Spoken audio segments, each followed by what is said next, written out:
You could probably guess by the title of the video that we're going to be talking about the D800e. Now, it's 2026, and when this camera came out, it was a huge deal.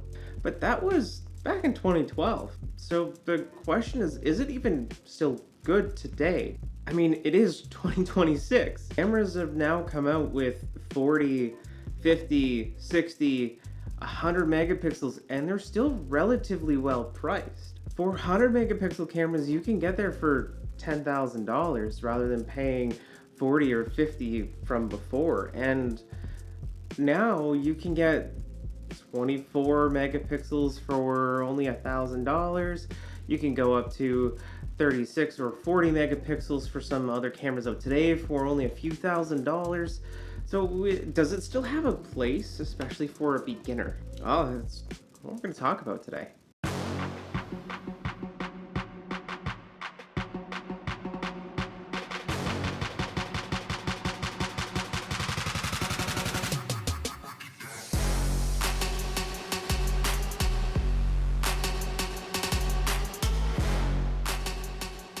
Now, back in 2012, when this camera was coming out and when it was first announced, people kind of had a different mentality about megapixels. A lot of people were looking at it thinking 12 megapixels was fine. In fact, a lot of cameras had 12 to 20 megapixels. There was the odd one with 24. So it really didn't have a reason to come out. People were happy with 24 megapixels being the top end. You had your compromise between fine detail and great low light performance. The D700 was the king at the time.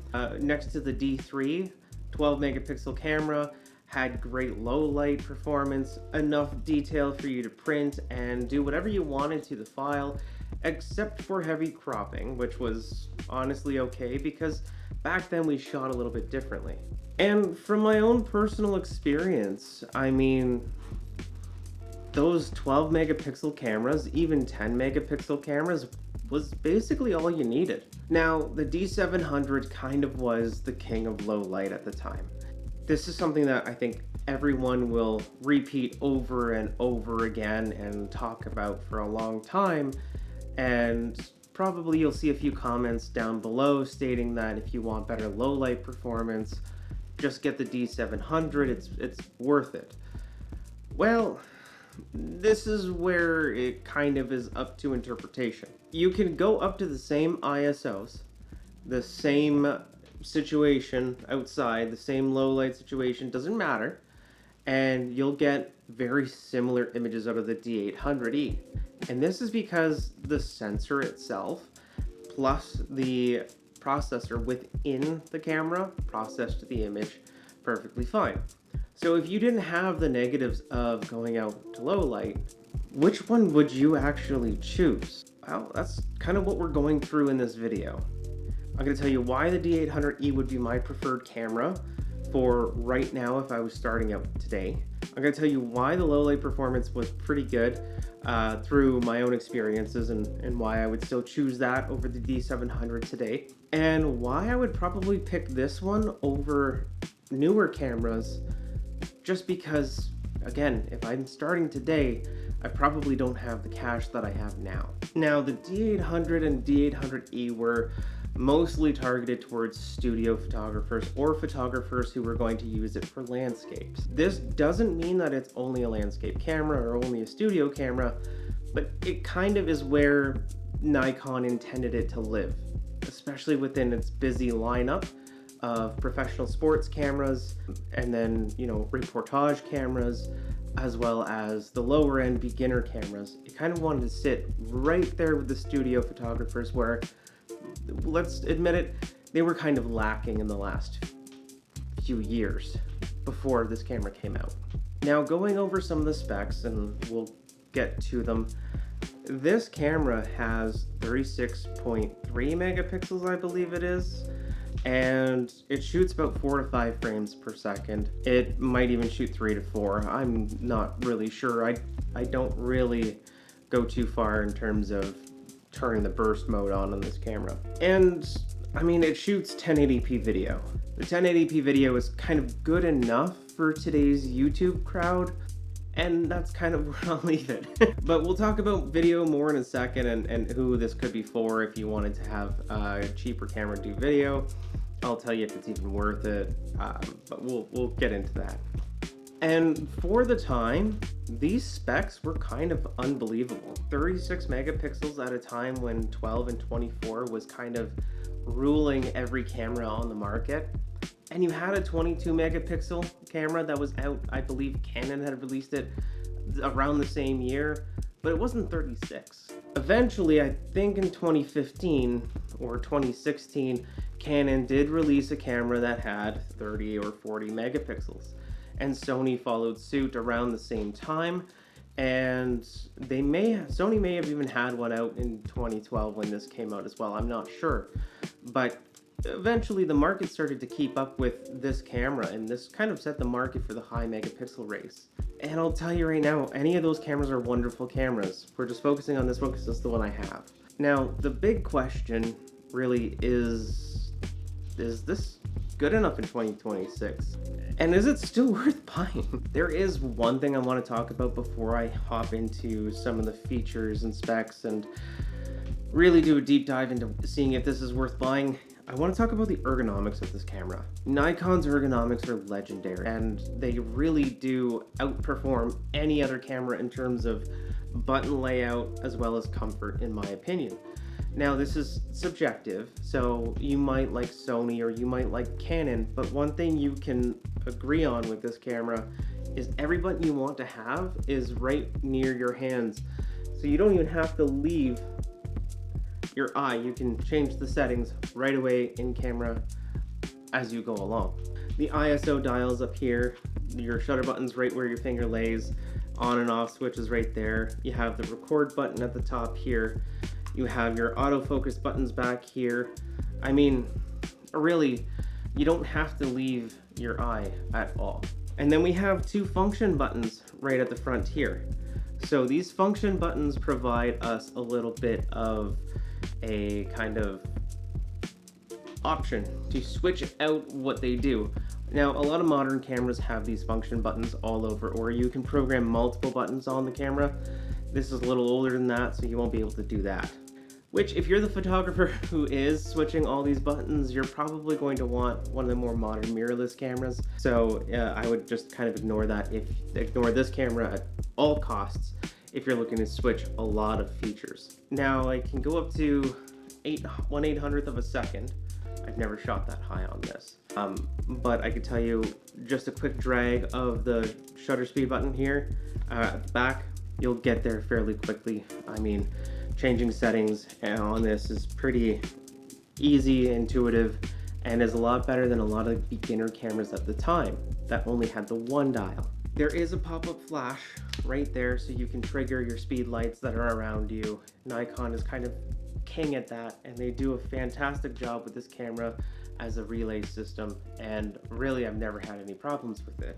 So I mean, even if I'm sitting here, I can pop that up if I need to. If I'm feeling that my flashes aren't triggering properly, I can use that right away. It's honestly pretty convenient. Now, the only problem I've really ever heard with the D800 and D800e is the bracketing button.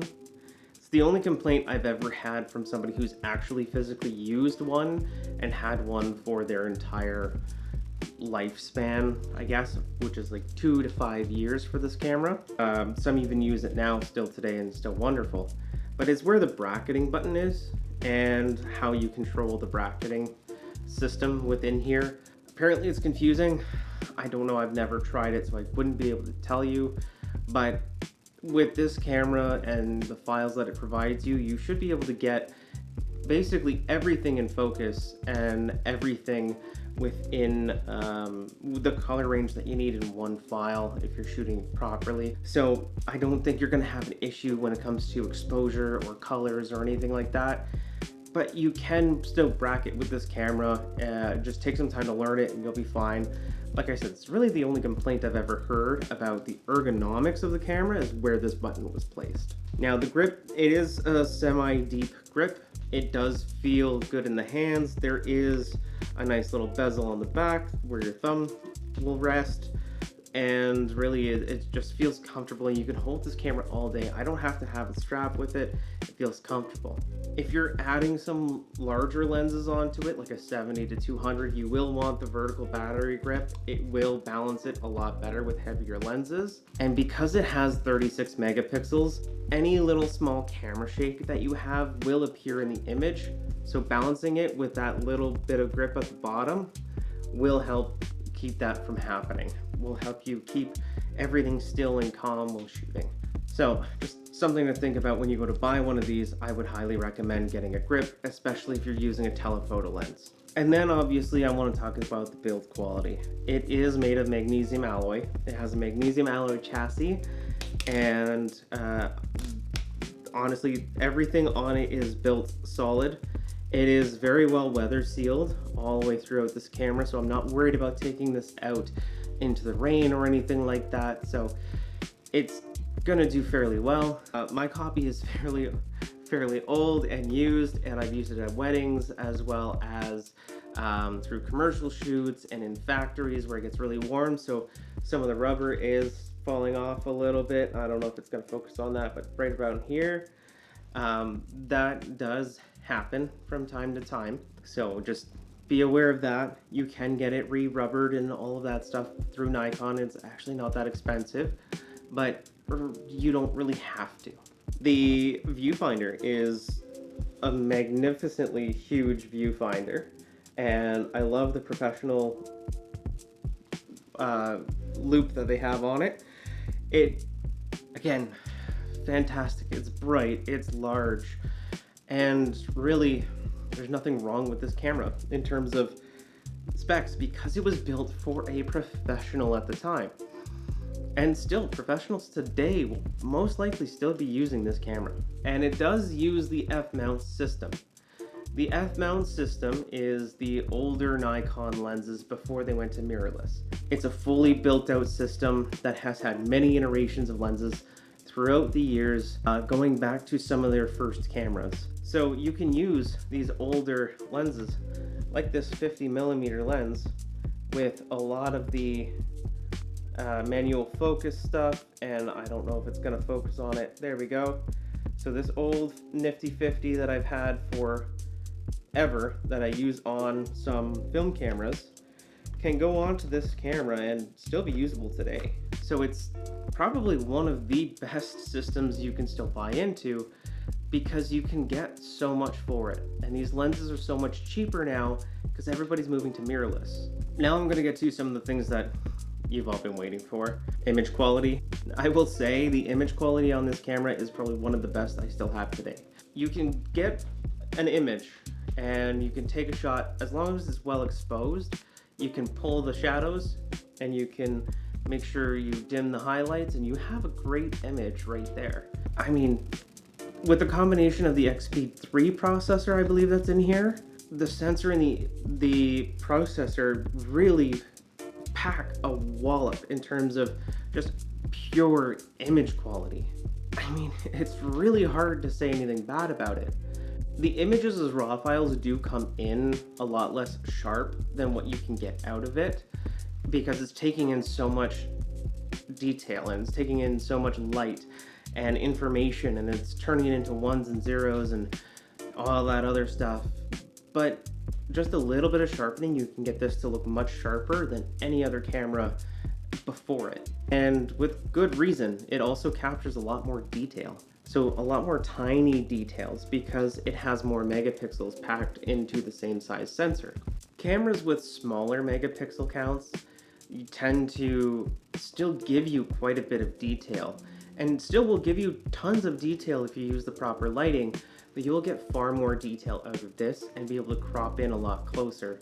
Especially if you're a wildlife photographer, this is probably going to be a good bet, just because you'll be able to get your full frame lenses, your telephoto lenses, take your shot, and then zoom in if you need to, or crop into it if you need to in post-production. Now this is also where I think a lot of you are going to get a little bit mad. about how I'm talking about this camera and telling me that some of the cameras in the past were better and some of the cameras were a little bit, different than this one, and this one kind of ruined a few things. But, I think this camera is actually fairly good.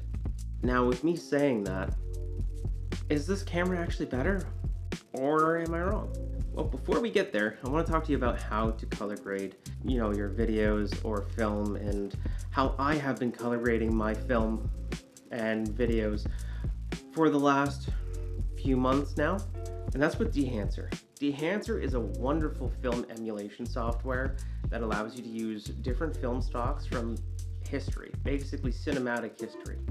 They even have some photo films that I have been using, and some of the brands include Fuji, Kodak, and then you have Ilford and Agfa and some other films that I don't even know about and that I have been using to help me color grade. Seriously, if you want to cut your color grading time in half, you've got to use Dehancer. Dehancer has been a wonderful tool, made things so much easier for me, and it even allows me to create custom LUTs for me to save my look and use later on. Like this one here that you're seeing, this is a LUT that I have used for all of my videos to get the same feel in every single one. Now, Dehancer has been kind enough to give me a code to get you 10% off at checkout. So that's BGIROUX10. BGIROU10 at checkout. If you use that, you're gonna get 10% off, and honestly, it's well worth it. So go check out Dehancer, links in the description, and use BGIROU10 to get 10% off, and trust me, I think you'll love it. Now, talking about color, there was a big shift in color science around this time. The D700 was one of the first CMOS sensor cameras that Nikon had produced. They certainly had less than 5 of them or 10 of them at that time. Before that, they were using CCD, and before that was film. So a lot of your colors from the older Nikon camera days came from the old CCD sensors or the old film days that they were trying to emulate and kind of plug into their cameras. The color science around the D700 is one of the most legendary color sciences, period. And still to this day, I think it provides some of the best colors in the world. But this kind of marked a shift, more towards digital, more towards this cleaner, more neutral gray kind of tone, allowing the person behind the camera and editing in the program on a raw file to choose what colors to add in to make more vibrant and to basically modify to how they wanted the scene to be. And really, when it comes to commercial photography that I do, or even to landscape photography, that is essential to getting as much detail as possible, as well as getting as much highlights and shadows in your images as possible. The more neutral it is, the more detail and the more information you have to edit within it. It did do one thing though. The images, the raw files from here are softer than the D700 right from raw. But like I said before, you only need a little bit of sharpening on this to go much further than what the D700 could do. The other thing was it also produced a much more uniform looking grain structure, especially in the higher ISO ranges. So this uniform grain structure added a little bit more kind of predictability to your high ISO noise, and your software to denoise any of that works much better on these cameras than it did on the D700. Nowadays, we don't have to worry about that with AI and the new tools we have. It can work on any file, so really that's not as important. But back then, when you had your computer trying to figure out the noise, it was easier to have something more predictable than sporadic. And this kind of helped out, and your processor on your computer didn't have to run as hard and do all this other kind of stuff.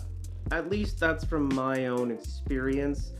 I don't have any real numbers for that, but me personally, I felt that it was much faster denoising this than it was the D700. Even though the files were smaller, the grain structure was much more even. Now, for me, as somebody working in the industry at the time when this came out, especially as a studio photographer and commercial photographer, I can tell you this camera was the talk of the town, and everybody kind of wanted it. It was one of those cameras that they couldn't believe wasn't a flagship camera. They came out with this and put it as number 2 on the roster? Oh my god. Why would everybody want to go to the D4 at the time when you have this? Well, again, that was my industry. So in my industry, we wanted the megapixels, we wanted the detail, we wanted to be able to bring out the shadows under the jaw and under the chin and be able to have natural looking skin tones, or even be able to put in natural looking skin tones, because there weren't always that nice kind of skin tone feel from a lot of the digital cameras at the time. But you can add it in with this. You can have medium format quality at home. Instead of having to go and remortgage your house, you can just have this for $3,000. Yeah, it cost $3,000 at the time. And now you can find it for $500. So there's, again, a really big difference between what this was and what it is now. So, I mean, at the end of the day, this was a powerhouse. This, I still think, is a powerhouse. But who is it for? Well, this is where it's going to get very specific. If you're a new photographer looking to just create images and you don't want to get into anything video, I think this is going to be perfect for you, and I think this will carry you much farther than many other cameras on the market that had come before this.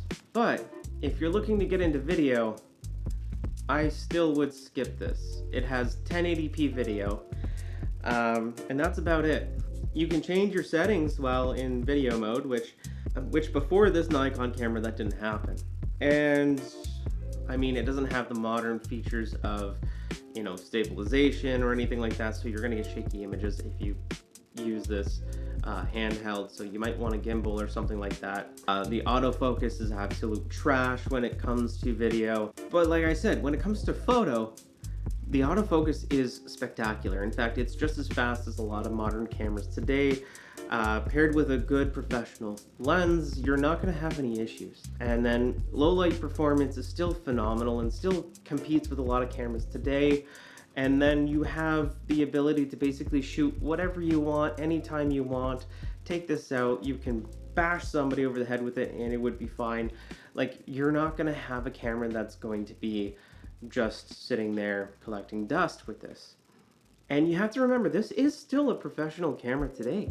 I will still use this for a lot of my commercial shoots. Like, this is the camera I take when I need the 30 megapixels, or if I need more than my 24. This is still a viable option. Now, downside is under here. You have one SD card slot, and then you have one compact flash slot. So if you want to use 2 memory cards, please get a compact flash. They are a little bit more expensive now because they are harder to find, but it's still a phenomenal camera. And really, if you're looking for something that's going to give you good detail, good colors, a good gradation of colors, this camera's still hard to beat. Most of the cameras today pretty much piggyback off the technology from this camera. If you're looking for the best of the best F-mount though, the D850 is the way to go. I don't have one. I've played with one before and I've used one before, but the D850 is gonna smash this and completely break this out of the water. But if you're looking for mirrorless or looking for something to do videos with, I would highly recommend the Z5 or Z5, whichever you want to call it. They are phenomenal cameras, and it's what I use on my YouTube channel all the time. So there you go. There's my opinion. And this camera still gets used today and is still one of my favorites today, alongside my D700 and my Z5. Those are my 3 cameras in my kit that I continue to use to this day. So that's my opinion. I'd love to hear what you think about it below. If you liked this video, please hit the like button and subscribe. And then if you want to get notified whenever I put up videos, please hit the notification bell. Anything helps small creators like me. So please, if you could, just hit the like, subscribe, and comment below. I'd love to hear what you think. And again, please be kind and professional about this. This is an opinion. This isn't fact. So I want to know what you guys think. Have a great day.